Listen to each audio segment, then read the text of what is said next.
దేవకట్ట ఒక web series తీస్తున్నప్పుడు దాని తగ్గట్టు తీసుకుంటున్నప్పుడు సో ఈ ఇద్దరు మెయిన్ క్యారెక్టర్ని సెలక్షన్లో ఏంటి మీరు చూసిన కాస్టింగ్ అంటున్నారా?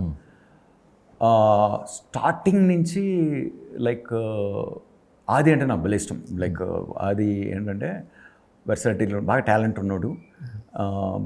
తనకు కావాల్సినంత ఎందుకంటే ఒక పక్కన సరైనోడు లాంటి క్యారెక్టర్లో ఒక వెరీ మంచి ప్రెజెన్స్ ఉంటుంది. తన హైట్ కానీ మంచి ఐ పవర్ కానీ. And again one more biggest thing is great diction, voice. And నా కంటెంట్ ఎక్కువ డైలాగ్ ఓరియంటెడ్ కంటెంట్. అండ్ దాని చిన్న ఒక పదాన్ని ఒక అక్షరాన్ని ఇలా ట్వీక్ చేసినా కూడా దాని వెయిట్ పోతుంది.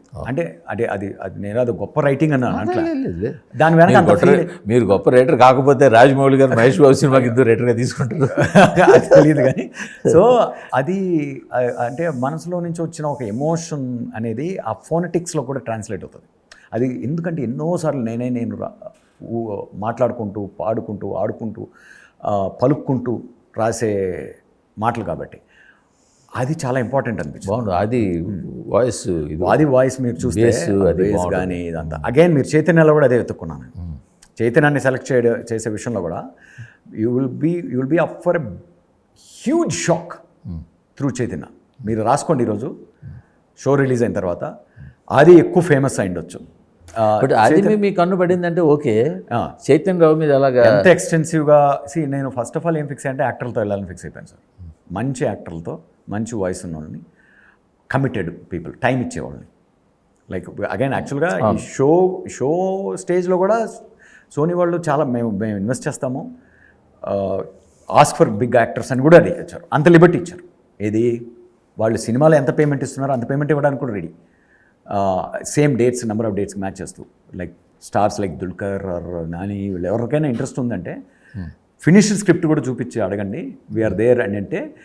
బట్ వాళ్ళకి మేం కావాలనుకున్న టైం లైన్కి మ్యాచ్ అవ్వలేదు. ఇప్పుడు ఏం చేయాలి? ఆ స్టార్స్ జరగకపోవడం కూడా ఒక పెద్ద ప్లస్ దీనికి. ఎందుకంటే కంఫర్ట్, అవైలబిలిటీ, రీచ్, ఈ పాయింట్ ఆఫ్ వ్యూలోనే చూసాం కాస్టింగ్ని. ఫస్ట్ నుంచి నాకు ఆదితో వర్క్ చేయాలనే ఇంటెన్షన్ ఉండేది. అండ్ ఇన్ఫ్యాక్ట్ ఆదిని ఫస్ట్ మేము ఎంఎస్ఆర్ అనుకొని ఎంఎస్ఆర్ క్యారెక్టర్ అని ఫిక్స్ అయ్యాం. ఇది ఆది ముందు మైండ్లో ఉన్నాడు, తనతో మాట్లాడేసాము. ఎంఎస్ఆర్ కోసం కథ నరేట్ చేసి ఆదికి మొత్తం 8 గంటల సేపు నరేట్ చేసి was super excited. And he's on board as MSR.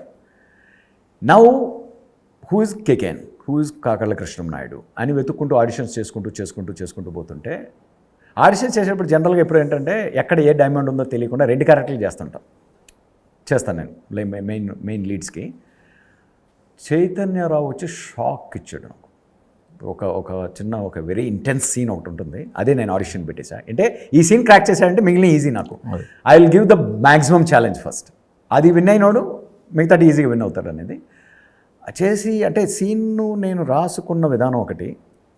విధానం అంటే డైనమిక్స్ ఉంటాయి కదా, కూర్చొని జరిగే కన్వర్జేషను, ఆ తర్వాత ఫినిషింగ్లో ఒక మూమెంటు, మళ్ళీ వచ్చి పక్కన కూర్చొని మాట్లాడే ఒక ఇది కన్ఫ్రంటేషనల్ సీన్.